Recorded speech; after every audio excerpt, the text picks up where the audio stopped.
जय हिंद दोस्तों, मैं गगनदीप आप सभी का स्वागत करता हूं proud group of NCC YouTube channel पर। और आज की इस वीडियो में हम आपके सामने लेके आए हैं बी और सी सर्टिफिकेट का एग्जाम पेपर।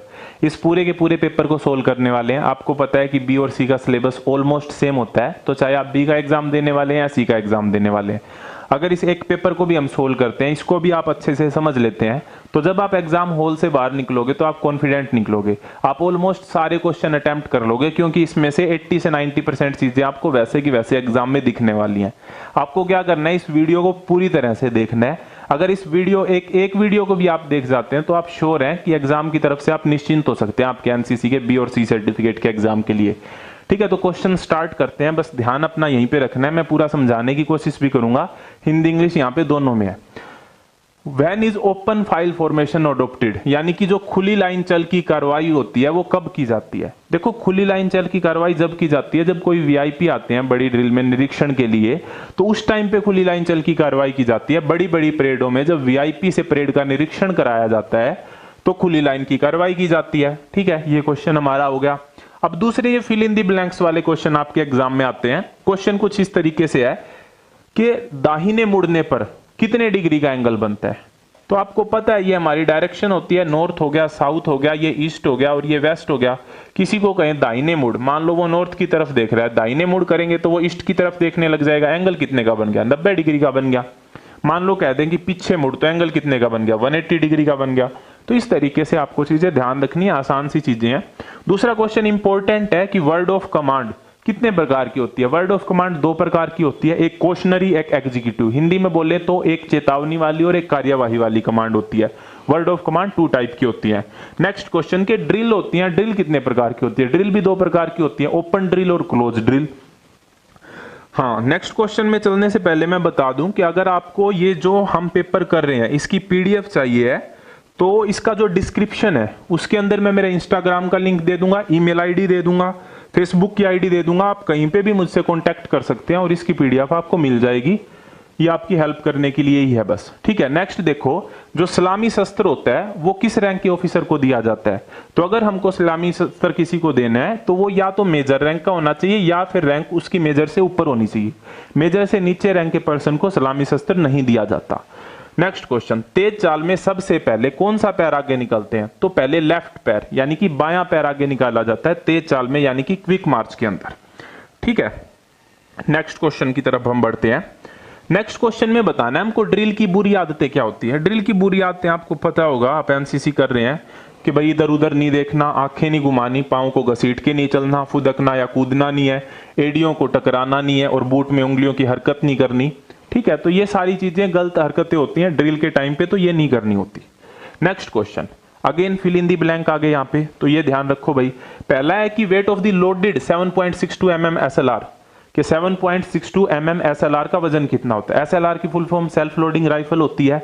7.62 mm SLR का जो भरी हुई का वजन होता है वो कितना होता है, 5.1 किलोग्राम। ये वजन होता है लोडेड का। ठीक है, यानी कि विद गन, विद बुलेट्स के साथ में जो इसका वजन होता है उस चीज की यहां पे बात हो रही है। नेक्स्ट क्वेश्चन देखो, द मजल वेलोसिटी ऑफ 7.62 mm LMG। यहां पे LMG लिखा है। LMG की फुल फॉर्म क्या होती है, लाइट मशीन गन। और उसकी जो मजल वेलोसिटी होती है, मजल क्या होता है, आगे का जो पार्ट होता है जहां से गोली निकलती है उसको कहते हैं। और जब गोली निकल रही होती है उस टाइम पे जो वेलोसिटी होती है ना, उसको मजल वेलोसिटी बोला जाता है। तो वो यहाँ पे 2700 है। ठीक है, आपको ये ध्यान रखनी है। इफेक्टिव रेंज बतानी है .22 राइफल की। .22 राइफल की इफेक्टिव रेंज होती है 25 मीटर, यानी कि कारगर रेंज। नेक्स्ट क्वेश्चन है effective range of 9 mm carbine machine की। 9 mm जो कार्बाइन मशीन होती है उसकी कारगर रेंज कितनी है, तो वो है 30 मीटर। नेक्स्ट है यहां पर कि dash number of round are filled. Magazine जो .303 की जो राइफल होती है उसकी जो मैगजीन होती है उसके अंदर कितने राउंड आते हैं एक बार के अंदर, तो वे कितने राउंड आते हैं, 10 राउंड आते हैं। नेक्स्ट जो क्वेश्चन है इसके अंदर हमको ठीक गलत की बात करनी है कि कौन सा क्वेश्चन ठीक है और कौन सा क्वेश्चन गलत है। यहां पे जो भी स्टेटमेंट दिए हम उसकी यहां पे बात करने वाले हैं। ठीक है, तो देखो भाई, यहां पे सबसे पहला है कि LMG की हवाई जहाज पर फायर करते समय गैस रेगुलेटर 4 फीट का होता है। ये सही है, ये वाली स्टेटमेंट। आपको बहुत सारे क्वेश्चन ये रिपीट मिलेंगे। ठीक है, मैक्सिमम रेंज ऑफ .303 राइफल की 500 यार्ड होती है। नहीं, ऐसा नहीं है, ये गलत है। The weight of the empty 7 point यानी कि 7.62 mm, SLR का खाली वजन 4.1 किलोग्राम होता है, नहीं है, ये भी गलत है। और नेक्स्ट है 7.62 जो mm होती है ना, वो सिर्फ सिंगल राउंड फायर करती है क्या, किस टाइम पे, जब हम उसकी पिन को ब्रेक कर देते हैं। देखो मैं हिंदी वालों को भी बताता हूं, ये कुछ लिखा है यहाँ पे, ये क्वेश्चन है कि जब LMG की पिन टूट जाती है उस टाइम पे क्या वो सिंगल राउंड फायर करती है। तो हाँ, ये वाला क्वेश्चन है, ये गलत है, ऊपर वाला क्वेश्चन था ये। और नेक्स्ट क्वेश्चन है यहाँ पे कि 9 mm जो कार्बाइन होती है वो खुली बट के साथ में उसकी लंबाई 27 इंच होती है। हाँ बिल्कुल, ये ठीक क्वेश्चन है। नेक्स्ट क्वेश्चन की तरफ बढ़ते हैं। एक अच्छे फायरर के लिए बुनियादी असूल क्या है, जो फायरिंग कर रहा है उसके लिए एक बुनियादी असूल क्या है। पहली बात तो दुरुस्त पकड़, अच्छे से होल्ड करना उसको आना चाहिए। दुरुस्त शिस्त लेना यानी कि एम को टारगेट करना अच्छे से। और दुरुस्त टाइगर ऑपरेशन, यहाँ पे टारगेट ऑपरेशन की बात हो रही है। तो ये सारी चीजें होती हैं basic quality of a good firer, अच्छे शूटर की, अच्छे फायरर की, उसकी यहाँ पे बात हो रही है। नेक्स्ट क्वेश्चन की तरफ देखते हैं। नेक्स्ट क्वेश्चन है कि शिस्त लेने का कायदा लिखो। शिस्त लेना हिंदी में कहा जाता है एम को, हम टारगेट कर रहे हैं किसी चीज को, उसका कायदा क्या होता है, उसका प्रिंसिपल क्या होता है।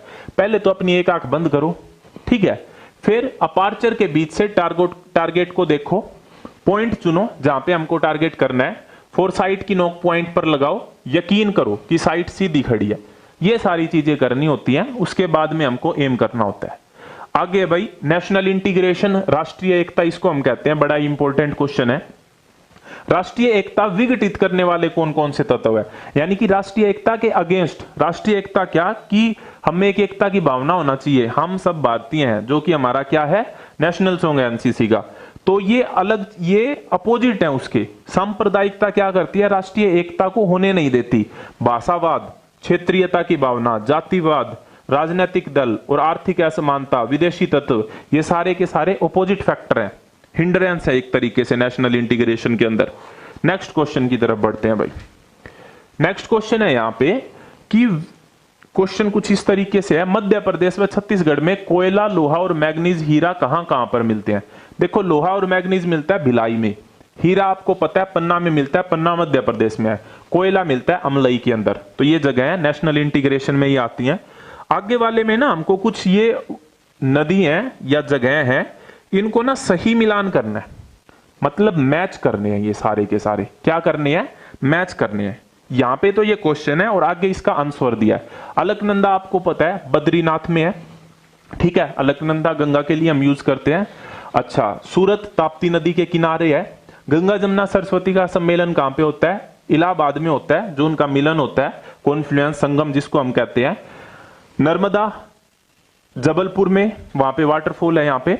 और चंबल कोटा में पड़ता है। गोमती लखनऊ के लिए। अयोध्या आपको पता है कि सरयू नदी के किनारे है।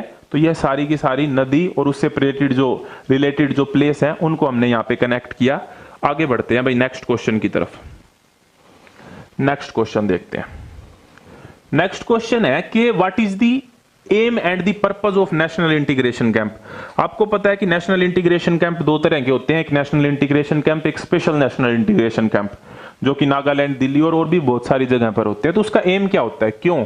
पहली बात तो अपने राष्ट्र से प्रेम हो, क्योंकि वहां पे पूरे देश के लोग आते हैं, इकट्ठे मिलते हैं हम सारे के सारे कैडेट, तो हमको पता लगता है, एक दूसरे से बातें करनी आती हैं। जातिगत तथा क्षेत्रीय हितों की अपेक्षा राष्ट्रीय हित को महत्व देना, यानी कि देश सर्वोपरि, ठीक है, सर्विस बिफोर सेल्फ। भाईचारे को बढ़ावा देना, व्यापक शिक्षा का प्रसार करना, ये सारे के सारे एम है, रीजन है कि उससे क्या फायदा होता है नेशनल इंटीग्रेशन कैंप से। सामाजिक समानता को बढ़ावा देना, देशाटन को प्रस्तावित करना, प्रोत्साहित करना, उस चीज से रिलेटेड ये चीजें हैं। अब भाई यहाँ पे कुछ क्वेश्चन है जो जीके से रिलेटेड अपने एग्जाम में पूछे जाते हैं, बार बार यही क्वेश्चन आते हैं, तो आप नोट करिएगा। First prime minister of India आपको पता है जवाहरलाल नेहरू जी।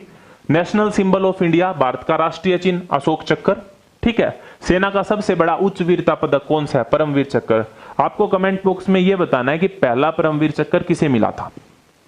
भारत का राष्ट्रीय चिन्ह कहां पे है, अशोक चक्र जो है आपको पता है सारनाथ के स्तंभ से लिया गया है। भारतीय थल सेना के जनरल कौन है, इस टाइम पे जनरल कौन है भारतीय सेना के, मनोज मुकुंद नरावने, वो हमारे आर्मी चीफ हैं इस टाइम पे, ठीक है। नेवी चीफ कौन है, एयरफोर्स चीफ कौन है, सीडीएस कौन है, chief of defence staff, general Bipin Rawat, ये भी आपको याद रखनी है। फर्स्ट प्रेसिडेंट ऑफ इंडिया कौन थे, फर्स्ट प्रेसिडेंट ऑफ इंडिया थे डॉक्टर राजेंद्र प्रसाद, ये बिल्कुल सही जवाब है। और इस टाइम पे हमारे राष्ट्रपति कौन है? इस टाइम पे हमारे राष्ट्रपति हैं श्री रामनाथ कोविंद जी। ठीक है, तो ये वाली बात आपको क्या करनी है, ध्यान रखनी है। नेक्स्ट क्वेश्चन की तरफ बढ़ते हैं हम। नेक्स्ट क्वेश्चन है यहाँ पे कि लीडरशिप से आप क्या समझते हैं? लीडरशिप हिंदी में वालों के लिए नेतृत्व तो यहाँ पे लिखा आएगा। लीडरशिप वही होता है लीड करना। लीडरशिप से आप क्या समझते हैं? अच्छे लीडर की 5 विशेषताएं। देखो लीडरशिप है ना, ये सबसे ज्यादा इंपॉर्टेंट रोल प्ले करता है आपके एग्जाम में। अराउंड 60 मार्क्स का आएगा और आपको कुछ नहीं करना, बस क्वालिटी याद करनी है। लीडरशिप से आप क्या समझते हैं? नेतृत्व कमांडर की वह क्षमता होती है जिसके द्वारा वह किसी सैनिक टुकड़ी का उद्देश्य प्राप्त करने हेतु हर प्रकार की परिस्थितियों में नेतृत्व करता है। उस चीज के लिए हम इसका प्रयोग करते हैं। 5 विशेषताएं: आचरण अच्छा होना चाहिए, साहस होना चाहिए उसमें, सहनशीलता, सहन करने की क्षमता होनी चाहिए, टीम भावना का विकास करने वाला, अधीनस्थों को पूरी सूचना देना, निवारण करना हर चीज को, जानना, कल्याण कार्य करना, अधीनस्थों को उनकी अक्षमता के अनुसार कार्य देना। भाई जो भी उसके अंडर है उनको उनकी एबिलिटी को पहचानना कि ये क्या काम कर सकता है और उसको उसी हिसाब से काम देना। ये सारी की सारी क्या होती है भाई? लीडरशिप की क्वालिटी होती है। नेक्स्ट क्वेश्चन की तरफ बढ़ते हैं। नेक्स्ट क्वेश्चन यहाँ पे क्या है? Right the principle of effective leadership. प्रभावी नेतृत्व के सिद्धांत लिखो। पहली बात तो अपने कार्य को अच्छी तरह से जानना और समझना होगा, अपनी कमियों में और ज्ञान में सुधार करना होगा, आदर्श प्रस्तुत करना। लीडर वही होता है जो एग्जाम्पल सेट करे, ना कि डरा धमका के काम करवाए। एग्जाम्पल सेट करना, सही व सामाजिक निर्माण करना, ये सारी की सारी चीजें हैं, ये लीडरशिप से ही रिलेटेड है। आपको सेम सी चीज लिख के आनी है सारे के सारे एग्जाम में। ठीक है, तो ये बात आप ध्यान रखें भाई। यहाँ पे क्वेश्चन क्या है? यहाँ पे what is the difference between commander and leader. Commander और लीडर के बीच में क्या अंतर होता है? देखो, कमांडर जान का जोखिम उठाता है, लीडर नहीं उठाता। ये बात ध्यान रखनी है। कमांडर 24 घंटे काम करता है, लीडर नहीं करता। कमांडर किसी भी परिस्थिति में काम करता है, लीडर नहीं करता। ये दोनों के अंदर डिफरेंस होता है। अच्छे कमांडर की खूबियां क्या क्या होती हैं? धैर्य, सच्चाई, काम लेने का ढंग, सहन शक्ति और आपसी प्यार। ये सारी की सारी क्वालिटी होती हैं किसकी? एक अच्छे कमांडर की ये क्वालिटी है। नेक्स्ट क्वेश्चन की तरफ बढ़ते हैं भाई। क्या मतलब होता है? ये हमारा आज का क्वेश्चन है। तो हाइजीन शब्द का प्रयोग किस संदर्भ में किया जाता है? पर्सनल हाइजीन से आप क्या समझते हैं?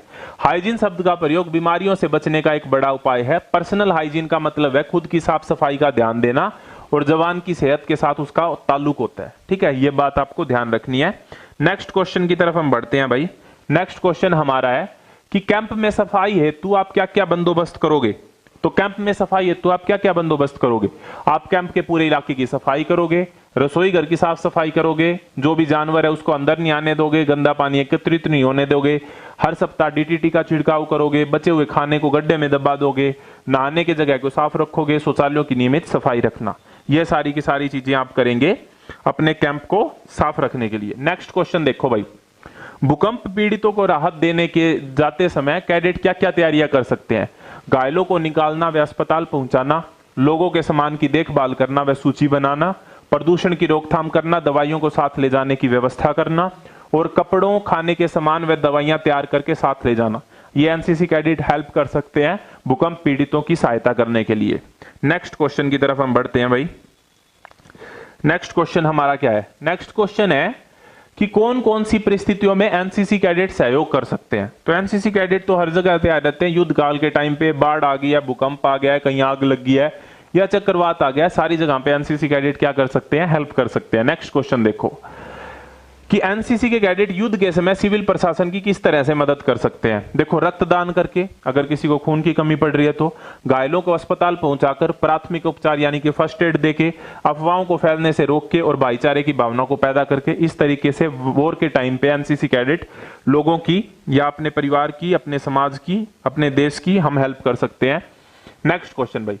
आग बुझाने की जो जानकारी होती है ना, उसको थोड़ा सा विस्तार से लिखना है भाई।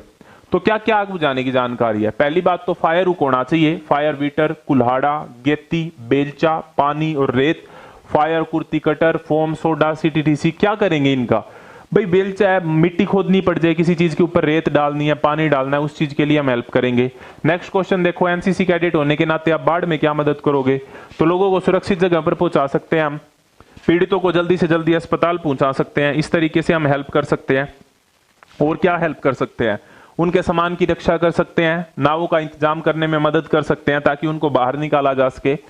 नेक्स्ट क्वेश्चन देखो भाई, वार्डन सेवा का मुख्य कार्य क्या है? ये वार्डन सेवा जो होती है इसका मुख्य कार्य क्या होता है? वार्डन सेवा जनता व अधिकारियों के बीच एक कड़ी का काम करती है। इसका कार्य हवाई हमले के पूर्व तैयारी, हमले की चेतावनी, ब्लैकआउट करवाना तथा अधिकारियों के आने तक स्थिति को नियंत्रित करना। ये काम होते हैं भाई किस चीज के? वार्डन सर्विस के। अब आगे वाले में क्या करना है हमको? नेक्स्ट जो क्वेश्चन है इसके अंदर हमको सही गलत बताना है।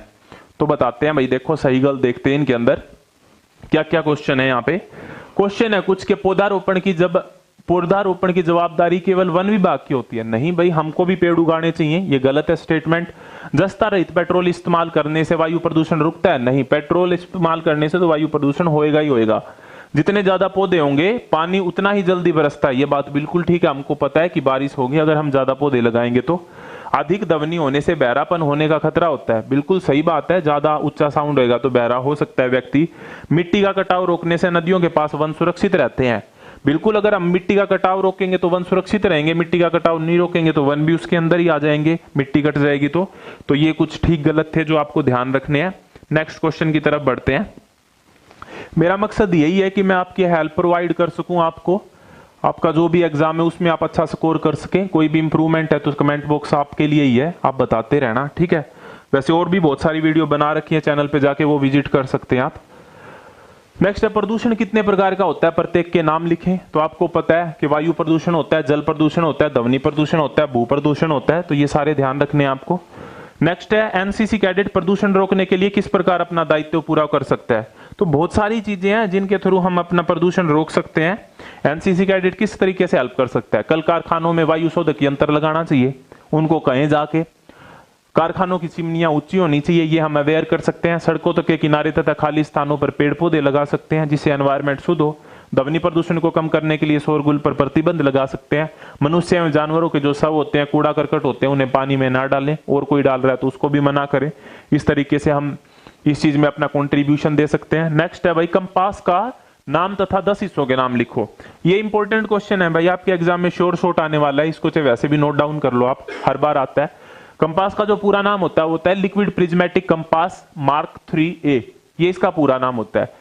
इसके ऊपर भी स्पेशल वीडियो है, मैंने हर टॉपिक पे बनाई है वैसे, लेकिन फिर भी कर लेते हैं। टंग होता है, टंग नोच होता है, hair line, direction mark, lid, glass window, prism case, clamping screw और सेटिंग वेन। एक्सप्लेन किया मैंने उस वीडियो में, वैसे याद करना है तो यहां से कर लो, अदरवाइज ये वीडियो कुछ ज्यादा लंबी हो जाएगी। नेक्स्ट क्वेश्चन की तरफ हम बढ़ रहे हैं भाई। नेक्स्ट क्वेश्चन हमारा क्या है? ये कुछ संकेत बनाने हैं इनके, मेटल, रोड, फोर्ट, चर्च। ये आप एक काम करना, मेरे को मैसेज कर देना, मैं आपको इसका फोटो सेंड कर दूंगा जिसमें सारे के सारे सिंबल दे रखे हैं, तो आप वहां से देख सकते हैं। हम क्वेश्चन के ऊपर बढ़ते हैं डायरेक्ट। क्वेश्चन हमारा कुछ इस तरीके से है कि what is the first aid and it's necessity. First aid आपको पता है, प्राथमिक उपचार। मान लो कोई व्यक्ति बीमार हो गया, एक्सीडेंट हो गया, जब तक डॉक्टर के पास नहीं पहुंचता तब तक उसको कुछ तो इलाज देना पड़ेगा ना, उसी चीज को हम प्राथमिक उपचार कहते हैं। तो बस यही होता है, किसी अचानक घटना या रोग से पीड़ित होने वाले व्यक्ति को डॉक्टर या अस्पताल पहुंचाने से पहले दी गई चिकित्सा को हम क्या कहते हैं भाई? प्राथमिक उपचार कहते हैं। इसके द्वारा किसी भी रोगी की जान बचाई जा सकती है, बड़ा इंपॉर्टेंट होता है, तो ये इसकी इंपॉर्टेंस होगी। नेक्स्ट क्वेश्चन है कि अगर सांप काट ले तो रोगी को क्या उपचार दोगे? पहले तो काटे हुए स्थान के ऊपर रस्सी या फीते से हल्के हाथ से बांध दे, पानी से अच्छी तरह से धोएं, मरीज को अनावश्यक हिलने डुलने ना दें, कटे हुए स्थान पर ब्लेड का चीरा लगाकर विषाक्त खूर को बाहर निकाल दें और जल्दी से डॉक्टर को बुलाएं। ये सारी की सारी चीजें हैं, पॉज करके आप वीडियो को पढ़ देना। इसमें मेरे ख्याल में कोई समझाने वाली बात नहीं है, जहां पे आएगी मैं आपको बता दूंगा। कुत्ते के काटने पे प्राथमिक उपचार क्या होता है भाई? टीटी का इंजेक्शन लगवा लो, जहां पे काटा है उस जगह को साफ कर दो, चिकित्सक के पास ले जाओ। ये छोटी छोटी चीजें आप अपने आप भी लिख सकते हैं इसमें, और जितना आप अपने आप से बना के लिख के आएंगे उतने अच्छे मार्क्स मिलेंगे। आप और अच्छे मार्क्स कैसे ले सकते हैं, क्या क्या चीजें आपको करके जानी है, how to get A grade in the NCC exam, इस टॉपिक के ऊपर भी वीडियो है, आप चेक कर सकते हैं चैनल को विजिट करके। वो क्या क्या चीजें थी जिसके द्वारा हमने ए ग्रेड प्राप्त की, बी सर्टिफिकेट में भी, सी सर्टिफिकेट में भी, आरडीसी किया, और ये सारी चीजें किस तरीके से हुई वो सारी मैंने समझा रखी हैं, तो आप देख सकते हैं वहां पे जाके। नेक्स्ट क्वेश्चन है समाज सेवा के क्या उद्देश्य होते हैं भाई? कैडेट के श्रम की प्रतिष्ठा की प्रशिक्षा देना, मतलब जो काम करना है वो इंपॉर्टेंट होता है। कैडेट में सहयोग की भावना को पैदा करना और परस्पर सहयोग की भावना को पैदा करना, ये रीजन होते हैं। समाज सेवा से कैडेट को लाभ क्या होता है भाई? दिल में एक परोपकार की भावना आती है, त्याग की भावना आती है, उदारता की भावना आती है, दया होता है, उज्जवल भावनाओं का विकास होता है। कैडेट्स को नैतिक स्तर, भातृत्व की भावना, और लीडरशिप के गुणों का विकास होता है। ये सारी की सारी चीजें होती हैं, ठीक है, समाज सेवा से। नेक्स्ट क्वेश्चन, एनसीसी कैडेट किन किन सामाजिक कार्यों में भाग लेते हैं? तो बहुत सारे हैं, आप अपने हिसाब से भी लिख सकते हैं। आपको पता है ब्लड डोनेशन कैंप में हम पार्टिसिपेट करते हैं, साक्षरता अभियान हम चलाते हैं, दहेज विरोधी रैली चलाते हैं, वृक्षारोपण अभियान चलाते हैं, पोलियो अभियान में हम सहायता करते हैं, यातायात नियंत्रण में भी सहयोग देते हैं, तो हर चीज में हेल्प करते हैं। What all social service can NCC cadet do in their own neighbourhood? अपने मोहल्ले में हम क्या समाज सेवा कर सकते हैं? साफ सफाई रख सकते हैं, सबसे बड़ी सेवा है। पेड़ पौधे लगा सकते हैं, सामाजिक कुरीतियों को दूर कर सकते हैं, लोगों को साक्षर कर सकते हैं। ये बहुत सारी चीजें हैं जो हम मोहल्ले में अगर करते हैं तो एक अच्छे तरीके से हम देश में कंट्रीब्यूट कर सकते हैं। देखो एक चीज होती है, हाँ क्योंकि हम एनसीसी से हैं तो हम पैसिनेटेड होते हैं कि हाँ हमको डिफेंस फोर्सेस ज्वाइन करनी है, आर्मी में लगना है और ये सारी चीजें, वो चीजें ठीक है।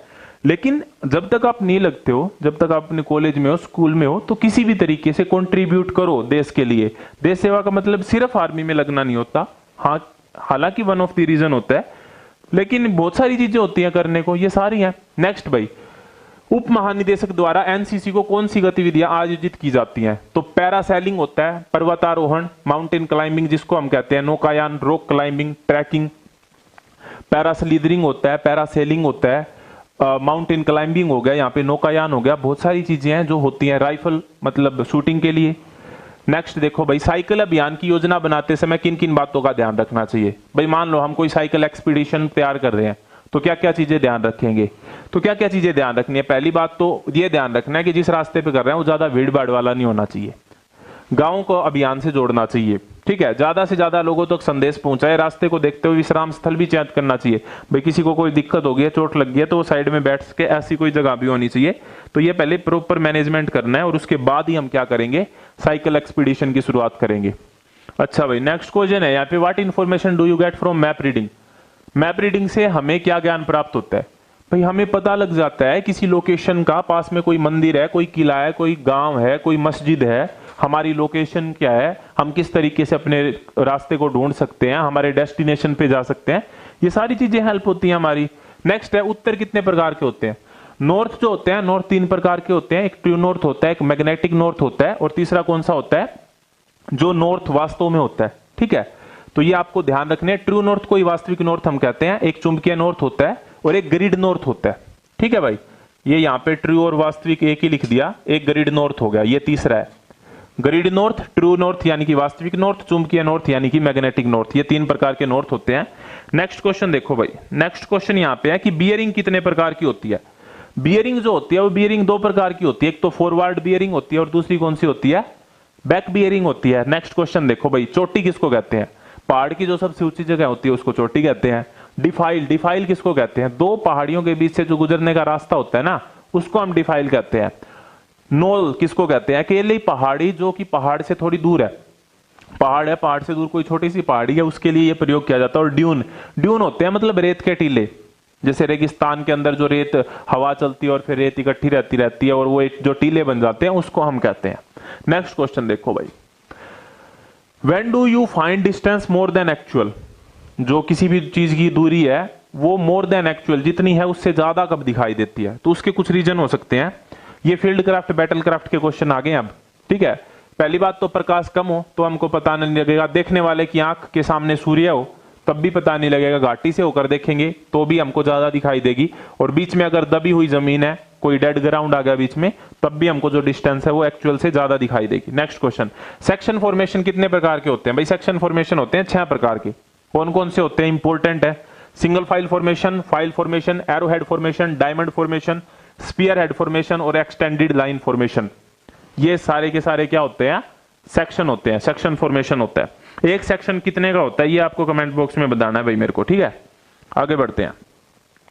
अम्बुश जो होती है ना वो किसे कहते हैं? एम्बुश पता है क्या होती है? एम्बुश मान लो एक तरीके से हम छिपके और अचानक से जब हमला करते हैं किसी पे, दुश्मन पे, तो उसको एम्बुश बोलते हैं। क्या हो गया? एम्बुश किसे कहते हैं? चलते हुए या अल्पकालिक ठहरे हुए दुश्मन पर छिपी हुई जगह से अचानक घात लगाकर हमला करना क्या कहलाता है? एम्बुश कहलाता है। अब ये पूछ सकते हैं कि एम्बुश होता कितने प्रकार का है? तो एम्बुश कितने प्रकार का होता है भाई? 2 प्रकार का होता है। कौन कौन से हैं वे 2 प्रकार? एक तो मौके का, भाई हमको पता नहीं था पहले, एकदम से दुश्मन आ गया, मौके से एम्बुश कर दिया, और एक पहले से हमने प्लान बना रखे थे, उस प्लान के द्वारा हमने एम्बुश करा। नेक्स्ट क्वेश्चन देखो भाई, इनको भी अगेन एक्सप्लेन करना है। पहली बार डिपार्चर लाइन क्या होती है? डिपार्चर, जहां से ट्रेन डिपार्चर करती है उसको डिपार्चर पॉइंट कहते हैं। ऐसे ही जहां से सेना आक्रमण के लिए आगे बढ़ती है तो जिस पॉइंट से बढ़ रही है उसको डिपार्चर लाइन कह देंगे। एच आवर, एच आवर क्या होता है? देखो एच आवर जो होता है ना वो आक्रमण करने का समय होता है, भाई इस टाइम पे आक्रमण करना है, उसको एच आवर कहेंगे। असेंबली एरिया, असेंबली एरिया वहां होता है वह जगह जहां पर आक्रमणकारी दस्ते अंत में अपनी सब यूनिटों के साथ मिलते हैं। ऐसे होता नहीं, हम किसी ऑपरेशन के ऊपर जाते हैं, वहां पे जाके आक्रमण कराए, दुश्मन की पोस्ट को तबाह कर दिया, तो वापस आके एक पॉइंट होता है, भाई यहाँ पे आके मिलेंगे सारे, तो वो जो पॉइंट होता है उसको असेंबली एरिया कहते हैं। बाउंड क्या होता है? युद्ध के समय कमांडर को उसकी सेनाओं की गति पर अच्छा नियंत्रण करने में सहायता देती है, उसको हम बाउंड कहते हैं। और फर्म बेस क्या होता है? वह सुरक्षित जगह है जहां पर रिजर्व फोर्स कमांडर के प्लान को लागू करती है, उस जगह को क्या कहा जाता है? फर्म बेस कहा जाता है। नेक्स्ट क्वेश्चन देखो भाई, नेक्स्ट जो क्वेश्चन है वो क्वेश्चन कुछ इस तरीके से है, एक इन्फेंट्री प्लाटून में कौन कौन से हथियार होते हैं, नफरी कितनी होती है, सेक्शन कितने होते हैं? नफरी गिनती को कहते हैं, ठीक है, काउंटिंग को हम क्या कहते हैं? नफरी कहते हैं। तो यहाँ पे क्या क्या चीजें पूछ रखी है इन्फेंट्री के अंदर? तो यहाँ पे हथियार देख लो, पहले राइफल होता है, एलएमजी होती है, स्टेन गन होता है, 2 इंच मोर्टार होता है। एक प्लाटून में हेडक्वार्टर व 3 सेक्शन होते हैं, ठीक है, और इसमें एक जेसीओ होता है, जेसीओ आपको पता है जूनियर कमीशन्ड ऑफिसर, इसकी फुल फॉर्म होती है, और 6 अदर होते हैं, 6 इसके अलावा। और सेक्शन की नफरी कितनी होती है? 10। टोटल काउंटिंग कितनी होगी? 10 होगी। नेक्स्ट क्वेश्चन भाई, नेक्स्ट क्वेश्चन देखो भाई, एक इन्फेंट्री बटालियन में एमटी कौन सी कंपनी में होती है तथा मोटर प्लाटून कौन सी कंपनी में होती है? भाई ये क्वेश्चन डायरेक्ट याद करने का है कि जो एमटी और मोटर प्लाटून होती है ना वो हेडक्वार्टर कंपनी में होती है, और कुल कंपनी कितनी होती है? 5 कंपनी होती है। 10 नंबर का क्वेश्चन है, ये छोटा सा क्वेश्चन दिख रहा है आपको, लेकिन ये 10 नंबर का क्वेश्चन आया हुआ एग्जाम के अंदर, और आगे भी आने के पूरे पूरे चांस है इसके, तो आपको याद रखनी है भाई ये चीजें। नेक्स्ट क्वेश्चन देख लो भाई, सही गलत है। सेक्शन 2 आईसी के पास राइफल होती है? बिल्कुल होती है भाई, सेक्शन 2 आईसी के पास राइफल होती है। इन्फेंट्री सेक्शन में 12 मैन होते हैं? ऐसा कुछ नहीं है भाई, सेक्शन में कितने होते हैं कमेंट बॉक्स में बताना है, ये गलत है। Section as 12 land hand grenade, 12 hand grenade होते हैं, हाँ 12 हैंड ग्रेनेड होते हैं, 12 पर्सन नहीं होते। एक LMG first line communication 12 round होते हैं, 1200 राउंड, बिल्कुल सही है ये। नेक्स्ट देखो भाई, सेक्शन कमांडर नायक होता है? नहीं, नायक रैंक का नहीं होता है। एक जवान के पास लड़ाई में राइफल में भरे हुए 5 मैगजीन होते हैं? गलत है भाई ये भी। नेक्स्ट क्वेश्चन की तरफ हम बढ़ते हैं। नेक्स्ट देखो भाई, यहां पे एलएमजी का जो रेगुलेटर होता है वो 3 set on 3 in anti aircraft role. जब एंटी एयरक्राफ्ट रोल में हम एलएमजी को यूज कर रहे हैं, हवाई जहाज में फायर करते समय एलएमजी का गैस रेगुलेटर 3 पर सेट होता है, ये भी गलत है भाई। नेक्स्ट क्वेश्चन देखो, एनडीए कहां पे है? नेशनल डिफेंस एकेडमी खड़गवासला में है, पुणे महाराष्ट्र की यहां पे बात हो रही है, ठीक है।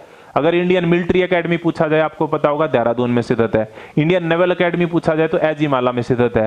इंडियन एयरफोर्स एकेडमी पूछा जाए तो दुंडीगल में स्थित है, तो ये आपको पता होनी चाहिए।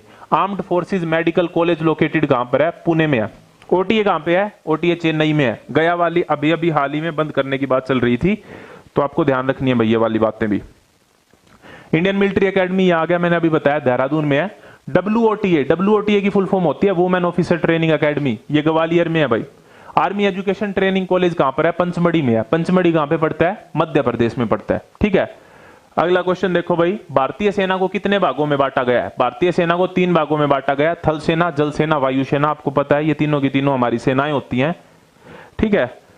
नेक्स्ट क्वेश्चन देखो, कारगिल युद्ध के बारे में। कारगिल युद्ध बड़ा इंपॉर्टेंट युद्ध है, आपको सारे के सारे युद्ध के बारे में बेसिकली पता होना चाहिए।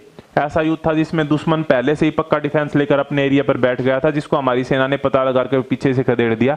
कमेंट बॉक्स में बताओ कि कारगिल वार कब हुआ था। नेक्स्ट, ये सबसे इंपॉर्टेंट क्वेश्चन है भाई आपकी क्लास के लिए या आपके एग्जाम के लिए कि इंडियन आर्मी की कितनी कमांड है। पहले तो आपको ये पता होना चाहिए, तो 6 कमांड है, ठीक है। और उनका हेडक्वार्टर कहां पे है? ये डायरेक्ट पूछा जा सकता है, पूछ लेंगे। उत्तरी कमांड का यानी कि नॉर्थ जो कमांड है उसका हेडक्वार्टर कहां पे है? तो उधमपुर में। पूर्वी का कहां पे है? कलकत्ता में। दक्षिण कमांड का कहां पे है? चंडी मंदिर, ठीक है, ये दक्षिणी का है। पश्चिम कमांड का कहां पे है? पूना में। सेंटर कमांड का कहां पे है? लखनऊ में है।